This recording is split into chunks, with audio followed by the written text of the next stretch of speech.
Hi, I'm Bruce. If you didn't already know that, you're probably better to spend your time elsewhere, because this channel's really only aimed at keeping friends and family apprised of what I'm up to here in my retirement in Indonesia.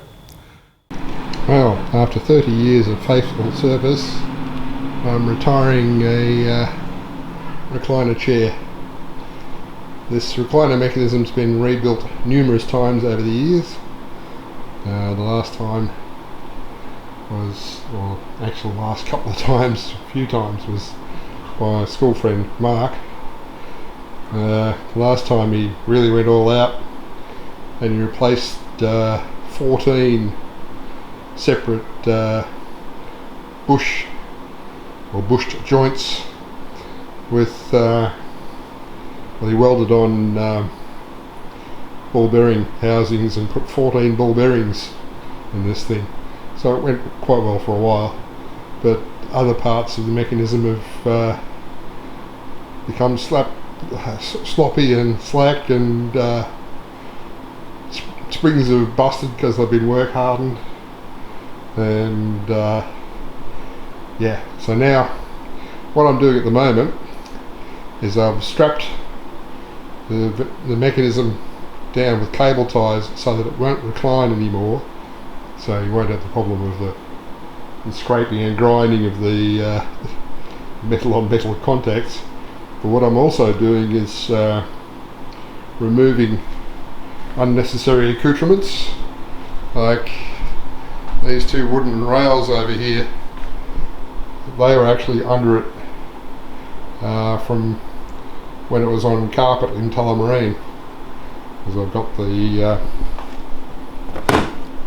slidey feet under there, so it made it a bit easier to move the thing around on carpet. Don't need that anymore, no carpet, and it's not going to be slid around. But the other thing that was in here was low frequency effects units. So that's an Aura bass shaker. That's one of the original 25 watt variants, and they were connected up to, over here you'll see that that's actually a subwoofer amplifier, and all that does is drives these guys. And there's a pair of the later model, the 50 watt units, there's a pair of those bolted into that sofa, but no point throwing those out with the chair when it goes to its next location. So I'm going to try and dig those out, which is not easy.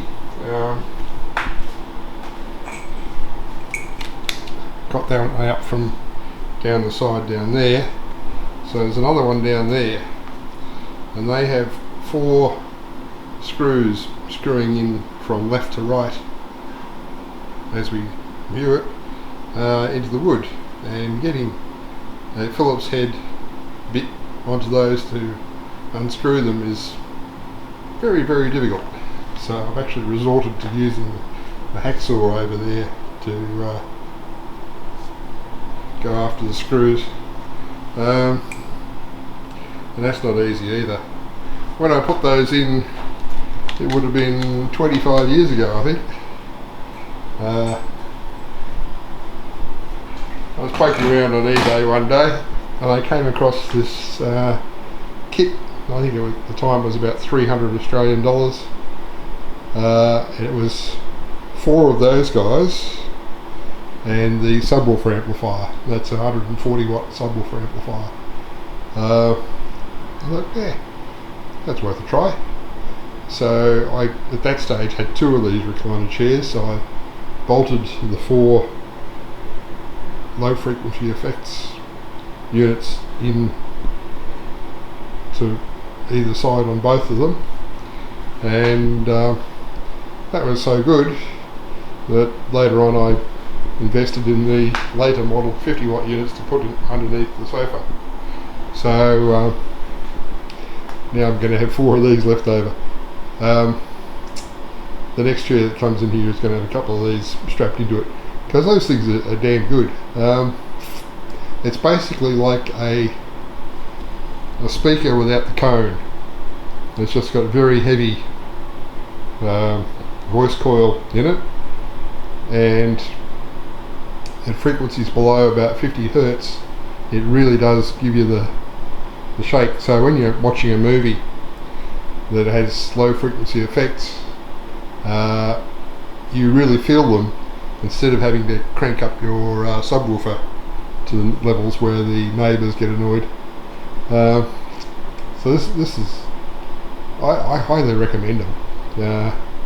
I'm sure you can find similar things nowadays. There's another brand that, well, this is the bass shaker. The other one, much more expensive. I think the ass kickers. Like they were using things like 2000 watt amplifiers. This doesn't need that. But with those you could get units which you could bolt onto a platform that you had your theatre seating on for your home theatre, and it will shake the whole platform. And there's butt kickers, that's what they were called, butt kickers. You could actually get a $100 variant that strapped onto the riser of your desk chair, so that when you're playing PC games you can get the low frequency effects through your chair.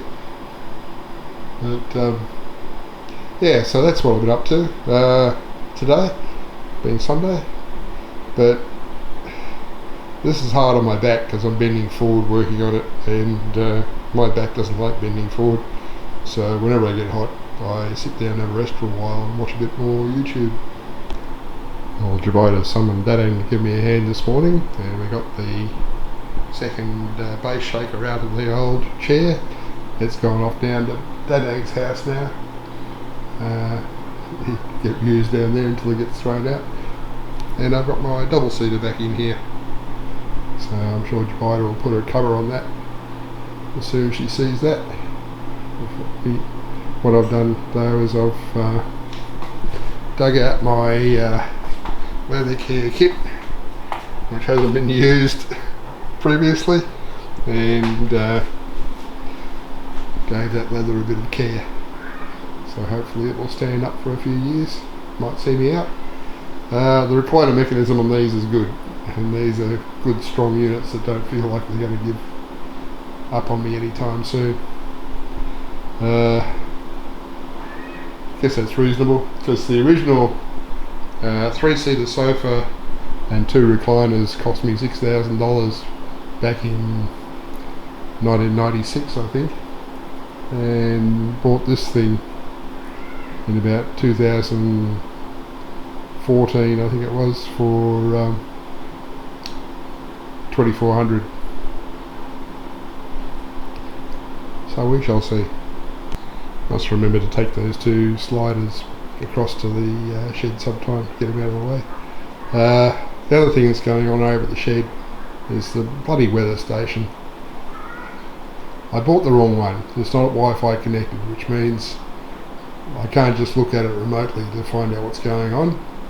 So I have to go and read off the rainfall on that base station directly. And of course that will only accumulate for so long before it runs out of numbers, so I figure, okay, I need to do a reset periodically. Since it was the end of the month yesterday, I did a reset, so we're starting with fresh numbers, and it won't listen to the weather station anymore. I left it over there in close proximity to the weather station overnight, just to give it a chance to detect it. Like it was about 4 or 5 meters away from it, and it didn't see it. So I went over again this morning, and I've done a reset on the weather station itself and a reset on the base station, and it's still not talking, or still not hearing. So I plugged it back inside where it was receiving quite happily, and we'll see whether it establishes connectivity again or not. If it doesn't, my rainfall figures will be even more screwed up until I can get a new weather station. I've actually asked for one to be ordered, but it's a matter of when we have the money for that, because they're not that cheap. So about 280 Australian dollars. Cheaper over there, but it's about what they cost here. So not happy with that. The old recliner had much better mounting locations for the base shakers. The best I can do here is use a couple of cable ties to strap them onto this rail at the back. So I've got one on there and one on there. So that kind of does the job, because that's how I had them in Melbourne. Well, there you go. Overnight this thing's re-established communications. I don't understand. I don't pretend to understand. But at least I'll be able to get rainfall readings from it. I appear to have come down an interesting time. And moving this construction to its final location via rice. Yeah, speaking of rice, there's a bit of it about. There's quite a bit of it about.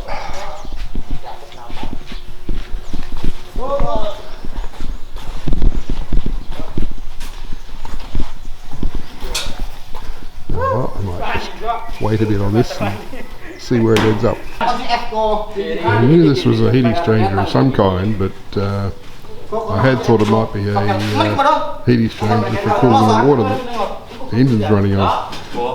But now I'm thinking it's an air heater to preheat the air before it gets blown onto the floor.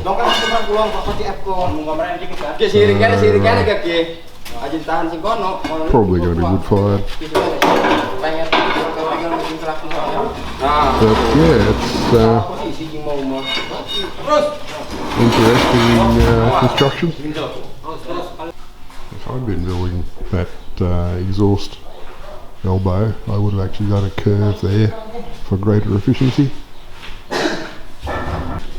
So here's the start of the cap for it. I'm stripping all the extraneous stuff off that previous chair. Buggered me up. I've had pain in my glutes and weakness in my legs ever since I started that. I think it's slowly getting better now, but it's you might describe as a right pain in the arse. Yeah, but this thing's much easier to recline. Well, about the same to recline, but much easier to unrecline. Locks into position. The other one basically was metal on metal grinding at this point, because when the joints were far enough, the whole mechanism sunk down, and there was bottom pivot points which were actually scraping along the bottom rails. So it was not pleasant to operate. But this one, yep, this is good. This will do me for a while till I can't actually get out of it, which may happen in a couple of years based on what my experience was the last few days. Then I'll look at getting a electric lift tipper recliner, so the type that you operate the mechanism and it stands you up. That's a way off yet. Well, I had Dadang doing the chair stuff yesterday. He pulled out that dud battery there, and we brought one across from the shed and substituted onto this guy. So we'll see how we go. Okay, the story is this construct is going to go up on that bench and be fired using wood and feed through hot air, which is going to come in through those holes at the front there, I gather, and go out the back and into the blower to go under the floor. Interesting. And it's Thursday morning. The AC guys turned up yesterday and swapped small AC units for the lounge room, so that one there is no longer a 5000 BTU unit, it's a 12,000 BTU unit, and the 5000 unit has gone to Bendy's house, bedroom. And this camera wants to go in and out of focus all the time. For today's project, I've got a whole lot of these hooks to install. So I've got to bore some holes and fit these in. So I got 6 in here and 5 to do in the main kitchen. So I'll go over and get the drill. Looks like this weather station's still talking, which is good. No rain since last Friday yet, but there's some possible today. Well, that's the first lot done. Now I'll stand up to anything that your biter wants to hang on them. I came down to Bendy's house yesterday and put some green mesh around the top of the light fitting there. And I'll prevent the sparrows from camping there. The biter would like me to do something about popping and camping on those ledges there. But the only thing I could think would work there would be to just concrete that up entirely. I can't quite see why there's a need for ventilation there when we have the whole side open here. And as you can see, vast amounts of rice. And work continues over there on the exotic feed exchanger. And the rice harvest continues over here. Looks to me like Ezra's cornered the market. Okay, have a kitchen done too, including replacing this one that was very flimsy that the fire blanket was hanging on. So, all good. Well, it's Friday morning. It appears the lower back and posterior strains I incurred doing this chair changeover earlier this week is resolved. I can now do the transition between standing and sitting, or sitting and standing, without being in extreme discomfort. I've still got to get down on the floor at some stage and do some checking on my base shakers, which are strapped in the bottom of those chairs, because I don't think they're connected at the moment, or they're not working, which means they're not connected. The hard part there is actually finding a test signal to send to the chairs, so I'll have to find some movie or something that has a lot of low frequency effects in it and generate those. The other thing now is also that the subwoofer amplifier over here, that can drive 2 pairs of base shakers.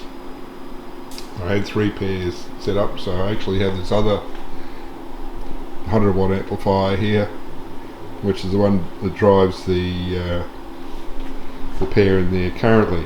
I'm thinking what I could do is actually change the wiring so that the wiring to this chair actually runs back to this one amplifier over here and discontinue using that one. So I'll have to look into that. But that involves, yeah, as I said, finding a sound source that's suitable and getting down to the floor and mucking around. So I'll worry about that another time. I'm over in the shed now to check on the rainfall, and as forecast yesterday afternoon we did get a drop, so 0.9 of a millimetre, so it wasn't a completely dry week. Here I am down at the Bendy's house, checking on my handiwork from the other day, and I see that one piece is dislodged already, so I can see I'm going to have to do some modification there to keep the sparrows out. And here's the AC that was moved from the lounge room in our house down to here. So we pre-installed the drains for the condensate and the holes through the wall for the pipes. So I wonder which way that blows the air. Hopefully it's blowing it from right to left, so it's not blowing warm air back into the vent there. Okay, so Jhoni reckons 2 weeks, then you're ready to go. It's always interesting around here. Smile. Good. I know, well, I think this is probably enough for this week's video. probably time to go away and consolidate what I've got, edit it down, and give you an upload. I really feel I should get more exercise, but going walkabout in Macron is too much risk of turning an ankle on this road.